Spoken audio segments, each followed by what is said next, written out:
হুম। সাগর ভাই বোধহয় উল্টে গেছেন। সিপি না গ্যাংয়ের না, সাথে আমি আপনাদের ঠিকই অনেকে। আছি, আপনি উল্টে গেছেন। আপনি ঠিক আমি করে আমি উল্টে নিয়েছি। গেছি না? আচ্ছা, আপনি উল্টে গেছেন। এটাই প্রবলেম, নিজে আমার উল্টে গেলে কথা বলার অন্যদেরকে কোনো একটা উল্টো। হ্যাঁ ঠিক আছে, আপনার হয়তো কল এসেছিল, বলুন বলুন। আপনারা সবাই রাজনৈতিক অবস্থার মতো অবস্থা হয়েছে। না, এই যে নিজেদেরকে একটু আমি ঠিক করলে সব ঠিক পাবেন। একটু কাজ করেন, এখন কাজ করেন। তুমি আমরা ভাই বলি না 5 তো, তারিখ, আমি জানি না, এটা পত্রিকা তোমার বলে। শিবিরের সাবেক তিনটা সভাপতি সেক্রেটারি আমার কলিগ এবং সমসাময়িক বন্ধু বান্ধব ছিল।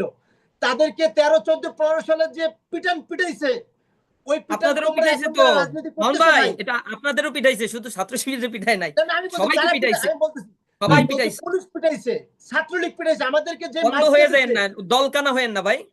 আমি বলতেছি ভাই, শুরুতে আমার বলছেন কথাটা শোনো মিথ্যাকে না, মিথ্যা বলতে হবে, আমার সত্যকে সত্য কথাটা বলতে হবে। শোনো ভাই। সত্যকে সত্য বলেন। এই গুপ্ত রাজনীতিটা বন্ধ করা উচিত, এটা টিভি মিডিয়ার সবাই বলতেছে, একটা রিক্সাওয়ালা পর্যন্ত বলতেছে। তার মানে মানে ভাই তুমি আপনি বলতে চাচ্ছ, মানে তার আপনি মানে দেখো আপনারা এই দেখো কথাগুলো কেন ঐক্য বলতেছেন? যে চাচ্ছ, আজকে যারা শুনছে, না আজকে না যারা না, শুনছে আপনি তারা কি মিথ্যা কথা বলবে? বলতেছেন, তুমি অনেক জায়গায় মিথ্যা আমাদেরকে কথা চাঁদাবাজ বলতেছেন বানিয়ে দিলে না ভাই, তাহলে আপনি। আমাদের সাথে জুলাই ঐক্যটা করবে আমরা কিভাবে? বললাম না তো, এটা পত্রিকা বলে মামুন ভাই, এটা পত্রিকা বলে, পত্রিকা পড়তে হবে। এই যে ওনারা এতজনের কথা বললেন, আমি শুধু আজকে ইচ্ছা করে সাম্যর বিষয়টাকে স্কিপ করে গেছি যে আমি লাস্টে নিয়ে আসবো।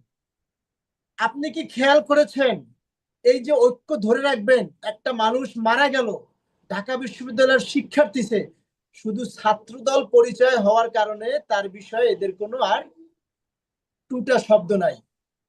একটা প্রেস রিলিজ, শেষ, খালাস, কুল্লু খালাস।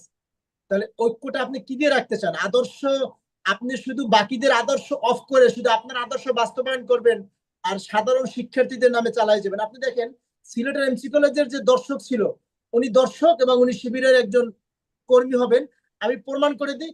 সে দেখেন মানে ওই যে রনি, যে শিবিরের সাধারণ সম্পাদক, সে কিন্তু সে সুন্দর করে বলতেছিল তার ব্যাপারে অ্যাড্রেস করে, হুম। আমাদের কিন্তু সে অ্যাড্রেস করতে গেছে অন্যভাবে। উনি কিন্তু ওনার পরিচয়টা দিবে না। আমার নিজের ফেসবুক ওয়ালে ভাই অসংখ্য কমেন্ট আসে, আমি শুধু আমার নিজেরটা বলি। এখানে শিবিরের সাধারণ সম্পাদক আপনি আমার সম্পর্কে জেনে রাখেন বা শ্রোতারা, আমি সারসিনা মাদ্রাসার ছাত্র ছিলাম, তারপরে ঢাকা বিশ্ববিদ্যালয়ে এসেছি। সারসিনা মাদ্রাসায় পড়াকালীন 10 বছর ক্লাস 3 থেকে 10 পর্যন্ত দাখিল পর্যন্ত পড়লাম। যে বন্ধুকে আমি এই তারপর থেকে বিগত 20 বছরে কোনোদিন দেখি নাই ফেসবুকে লিখতে, সে হঠাৎ করে আমার ফেসবুকে প্রতিদিন একটা করে কমেন্ট করতেছে, প্রতিদিন। এবং সে কমেন্টটা করতেই আছে শিবিরের পক্ষ থেকে এবং জামাতের পক্ষ থেকে। তার মানে এতদিন তার কোনো আওয়াজ ছিল না, এখন তার আওয়াজ বের হয়েছে। আলহামদুলিল্লাহ, খুব ভালো। ঠিক একইভাবে ছোট ভাই জাহিদ এনসিপির বাংলাদেশ গণতান্ত্রিক ছাত্র সংসদ, আমি যে কথা বলার দরকার ছিল সেটা সে বলে দিয়েছে। আমি শিবির চিনবো কিভাবে? ওই 11 জন ছাড়া ঢাকা বিশ্ববিদ্যালয়ে আর কোনো শিবির নাই, কিন্তু এরাই মিছিলটা করছিল ছাত্র রাজনীতি বন্ধ, কিন্তু তারা দেখতেছে তারা ফাটা কলে আটকে যাচ্ছে, গেরা কলে, সেইখান থেকে তারা পরবর্তীতে বের হইলো। ভাই, তোমাদের কাছে একটা রিকোয়েস্ট, এই গুপ্ত রাজনীতিটা বন্ধ করা উচিত, এটা টিভি মিডিয়ার সবাই বলতেছে, একটা রিক্সাওয়ালা পর্যন্ত বলতেছে। শিবিরকে তো কেউ চাঁদাবাজ বলতেছে না, শিবিরকে কেউ ডাকাত বলতেছে না, শিবিরকে এখন আর কেউ মারবে না, ছাত্রলীগ তো নাই, চলে গেছে। এখন তো ভাই যার যেখানে কমিটি আছে, তোমরা কমিটি নিয়ে, সেখানে ছাত্রদল আছে, এখন এই যে বাংলাদেশ গণতান্ত্রিক ছাত্র সংসদ, ছাত্র অধিকার আছে, তাদের সাথে তোমরা মানে মিট মিট দ্য প্রেস করো, গেট টুগেদার করো, সমস্যা তো নাই ভাই। এখনো তোমরা সাধারণ শিক্ষার্থী মামুন সেজে। ভাই, একটু অনিয়ার একটু প্রশ্ন করি, এই পয়েন্টে একটু প্রশ্ন করি, একটু আমি ছাত্র তো প্রশ্ন শিবির যদি জবাব, আমি ওপেন আমার কথা হয়, শেষ করে মানে আমি মনে জবাব মামুন দিব, করতেছেন। প্রশ্নটা, নিব নিব মামুন প্রশ্নটা মামুন নিব। প্রশ্নটা নিয়ে নেন, আমরা বারবার আসবো না, একটু একটু যদি ইয়ে হয়, সম্পূরক হয়, নিয়ে নেন। হ্যাঁ। বলছি যে আপনি যেটা বললেন ছাত্র শিবিরের যারা পরিচয় দিচ্ছে না, তারা পরিচয় দিয়ে ওপেন হয়ে কাজ করলে এখন ছাত্র দল কি ওই চাঁদাবাজি টেন্ডারবাজি এগুলো সব বন্ধ করবে নাকি ভাগা দিবে, কোনটার কারণে ওপেন তার হইতে মানে, বলতেছে? তার মানে মানে ভাই তুমি আপনি বলতে চাচ্ছ, মানে তার আপনি মানে দেখো আপনারা এই দেখো কথাগুলো কেন ঐক্য বলতেছেন? যে চাচ্ছ, আজকে যারা শুনছে, না আজকে না যারা না, শুনছে আপনি তারা কি মিথ্যা কথা বলবে? বলতেছেন, তুমি অনেক জায়গায় মিথ্যা আমাদেরকে কথা চাঁদাবাজ বলতেছেন বানিয়ে দিলে না ভাই, তাহলে আপনি। আমাদের সাথে জুলাই ঐক্যটা করবে আমরা কিভাবে? বললাম না তো, এটা পত্রিকা বলে মামুন ভাই, এটা পত্রিকা বলে, পত্রিকা পড়তে হবে। তুমি আমরা ভাই বলি না 5 তো, তারিখ, আমি জানি না, এটা পত্রিকা বলে। তোমার শিবিরের সাবেক তিনটা সভাপতি সেক্রেটারি আমার কলিগ এবং সমসাময়িক বন্ধু বান্ধব ছিল। তাদেরকে 13, 14, 15 সালে যে পিটাইছে, ওই পিটান আপনাদেরও তোমরা পিটাইছে এখন তো যারা রাজনীতি মামুন করতেছো ভাই, ভাই। এটা আপনাদেরও পিটাইছে, শুধু ছাত্র শিবিরের পিটায় নাই, কারণ আমি বলছি সবাইকে যারা পিটাইছে, আমি বলতেছি, হুম। সবাই আমি বলছি পিটাইছে। পুলিশ পিটাইছে, ছাত্রলীগ পিটাইছে, আমাদেরকে যে অন্ধ মাইকটা হয়ে যায় দিচ্ছে। না, দলকানা হয়েন না ভাই। আমি বলতেছি ভাই, শুরুতেই বলছেন কথাটা শোনো মিথ্যাকে না। মিথ্যা বলতে হবে, সত্যকে আমার সত্য কথাটা বলতে হবে। শোনো ভাই, সত্যকে সত্য যে বলেন। মায়ের আমরা খেয়েছি, আমি আমাদের একটা তোমাদের প্রশ্ন সাথে করতে যারা চাই, যদি মামুন ভাই আপনার থেকে অনুমতি পেলে আমি একটা প্রশ্ন করতে চাই, আমি আপনার একটা ছোট মিনিট ভাই। আমাকে একটু শেষ করতে দাও, ওটা শেষ করতে দাও জাহিদ। আচ্ছা ঠিক আছে। এই শিবিরের সাবেক সভাপতি সাধারণ সম্পাদক জেলখানায় আদামরা অবস্থায় পেয়েছি, ছাত্র দলের যেগুলো গ্রেপ্তার করছে আদামরা অবস্থায় পেয়েছি।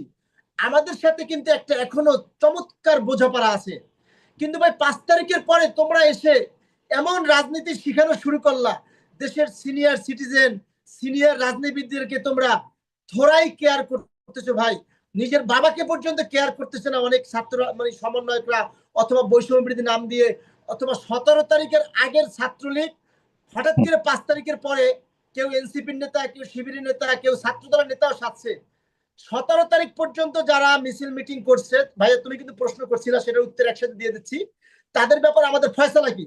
17 তারিখ পর্যন্ত সবাই ছিল চাকরির জন্য, বাট 17 তারিখের পরে এটা ছিল বাংলাদেশের স্বাধীনতা, সার্বভৌমত্ব, গণতন্ত্র, ছাত্রদের সেই মামুন ভাই পদত্যাগটা মেধা। 16-17 তারিখের দিকে হয়েছে, এর আগে হয় নাই। কোন আন্দোলনের জন্য কেউ 17 পদত্যাগ তারিখে করে নাই।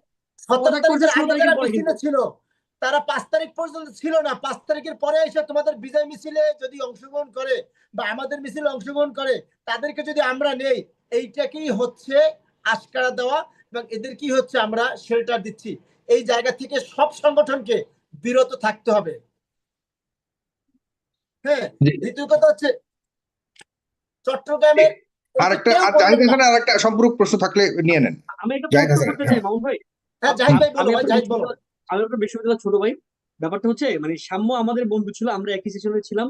ও ছাত্র দল করবার আগে আমাদের সঙ্গে ক্যাম্পাসে মিছিল মিটিং করেছে। তো সাম্যর ব্যাপারটাতে আমি মনে করি যে আমরা সাংগঠনিক জায়গা থেকে, পার্সোনাল জায়গা থেকে আমরা যথেষ্ট প্রতিবাদ জানিয়েছি। আমি জাস্ট আপনাকে যে প্রশ্নটা করবো, মানে সাম্যর ব্যাপারে, সাম্যর হত্যাকাণ্ডের বিচার বা সাম্যর, আমি মনে করি যে যে দুইটি প্রতিবেদন এসছে বিশ্ববিদ্যালয় থেকে বা ডিএমপি থেকে, কোনোটা সন্তোষজনক না, এটা আমি পার্সোনালি মনে করি। কিন্তু ব্যাপারটা হচ্ছে তারা সাম্যর ব্যাপারটাতে যেরকম করে কনসার্ন, ও আপনাদের দলের একজন নেতা ছিল, একই রকম ভাবে আপনাদের অন্তর্কুণ্ডলে গত 10 মাসে 50 জনের বেশি মারা গেছে, তাদের ব্যাপারে আপনাদের কোনো কনসার্ন আছে কিনা সাম্যর মতো করে? আমি just এই প্রশ্নটা করতে চাই। টোটাল বাংলাদেশে এই যে ভাই মানে আওয়ামী লীগের মিডিয়াটা যেভাবে সেট করে রেখে গেছে, ঠিক ওইভাবেই সেট আছে। এই যে প্রথম কিছু আইডি, আমি বলি শিবিরেরও কিছু আইডি ছিল না, বিএনপিরও কিছু আইডি ছিল না, কিছু আইডি ছিল যারা ইন্ডিয়া থেকে চালাইতো, এবং আওয়ামী লীগের যে মানে বলে কি বলে যে কেসি কাপড়া কি একটা নাম ছিল ওদের, সিপি গ্যাং। হুম। সাগর ভাই বোধহয় উল্টে গেছেন। সিপি না গ্যাং না, সাথে আমি আপনাদের ঠিকই অনেকে, আছি, আপনি উল্টে গেছেন। আপনি ঠিক আমি করে উল্টে গেছি না? আচ্ছা, আপনি উল্টে গেছেন। এটাই প্রবলেম, নিজে আমার উল্টে গেলে মনে হয় অন্যদেরকে উল্টো। হ্যাঁ ঠিক আছে, আপনার হয়তো কল এসেছিল, বলুন বলুন। আপনারা সবাই রাজনৈতিক অবস্থার মতো অবস্থা হয়েছে। না, নিজেদেরকে একটু আমি ঠিক করলে সব ঠিক পাবেন। একটু কাজ করেন, এখন কাজ করেন, এই যে সিপি গ্যাং, কাজ সিপি করেন, গ্যাং এর ফোনটা সাথে কাজ করেন, ফোনটা কাজ করেন। হুম, হ্যাঁ, না হয় না, ওই যে রোটেশনটা মনে হয় কাজ ইয়া করা আছে। না আচ্ছা ঠিক আছে, সোজা করিয়ে রাখুন, সোজা করিয়ে রাখুন। না এখন আবার ওকে, ফাইন ফাইন, ঠিক আছে, ফাইন, ফ্যান্টাস্টিক, ভাইয়া থ্যাংক ইউ। সবার উদ্দেশ্যে বলছি, সিপি গ্যাং প্রথম যে কাজটা করলো ডিভাইড অ্যান্ড রুল। আমাদের এই জুলাই আন্দোলনের প্রথম কথা হচ্ছে, সবচেয়ে ওই যে মুরব্বী বলছিলেন যিনি অংশগ্রহণ করলেন সম্ভবত দক্ষিণ কোরিয়া থেকে, এবং একটু আগে নাসির ভাই বললেন এবং নজরুল ভাই বললেন যে আপনারা বৈষম্য বিরোধী ছাত্র আন্দোলনের যে ব্যানারটা, সেখানে শিবির ছিল, ছাত্রদল ছিল, বাম ছিল, ডান ছিল, সাইফুর সাগর ছিল, সেখানে জুলকার নাইন সাহেব ছিল, তখন এই বিটিভিও ছিল না, আর ইটিভিও ছিল না, সিটিভিও ছিল না। আপনারা বৈষম্য বিরোধী ব্যানারটা একটা আয়না ছিল বাংলাদেশের জন্য, একটা আশীর্বাদ ছিল। এই ব্যানারটাকে আপনারা একেবারে ছিন্ন ভিন্ন করে দিলেন, টুকরা টুকরা করে দিলেন। এখান থেকে আজকে শিবির আর ছাত্রদল যেখানে গন্ডগোল করতেছে, ধরে নিলাম যেখানে তারা গন্ডগোল করতেছে, এই গন্ডগোল করারই তারা সুযোগ পেত না, তখন বৈষম্য বিরোধী ব্যানারের কাছে আমরা নালিশ করতাম অভিভাবক হিসেবে। কিন্তু সেই বৈষম্য বিরোধী ব্যানার কাজ হয়ে গেছে, ছবিটা কাজ হয়ে গেছে আবার। মামুন খান, আপনার মনে বারবার কল আসছে ইয়েতে। জি জি, আপনি সোজা করে রাখুন, সোজা করে রাখুন। মামুন আরেকটু কাছে নেন, ফোনটা কাছে নেন, সোজা করে রাখুন। হ্যাঁ, হ্যাঁ, এবার বলুন বলুন। আমি কয়েকবার আমার টাইমলাইনে লিখেছি বা বিভিন্ন জায়গায় বলছি, ভাই এই বৈষম্যবিধি ব্যানারটাকে যারা আলাদা করছে, আপনাদের তো ভাই রাজনীতি করার দরকার ছিল না, রাজনীতিবিদরা আপনাদের কাছে গিয়ে হাজিরা দিত।